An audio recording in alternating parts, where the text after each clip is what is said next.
Дініміз шариғатымызда Құдай тағала Құран-ы Кәрімде айтады: "Аширухуна бил ма'руф", әйелдеріңе жақсы мәміле жасаңдар дейді. Ал пайғамбарымыз саллаллаху алейхи вассалам айтады: әйелдеріңе жақсы мәміле жасаңдар, әйелге жақсы мәміле жасауда мен сендерге үлгімін дейді.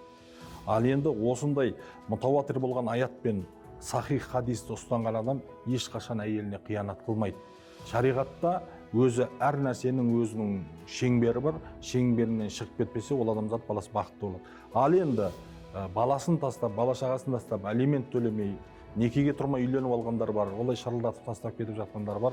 Енді Алла сақтасын, бұл жалпы исламды және пайғамбардың сүннетін бұл жеп көрсету жалпы халыққа. Керісінше исламда міні жоқ дінді міні бар қылып көрсету. Алла сақтасын. Сондықтан бұлай істеп жүрген адам бұл Алланың алдында өте үлкен жауапкершілікке тартылады. Бірақ мысалы, қиямет күні адамзат баласы бір-бірінен ақысын алады дейді. Осы дүниенің өзінде әйел шағым айтып жүрсе, қияметте оны тем более оның жағасынан жабысады деген сөз. Алла сақтасын.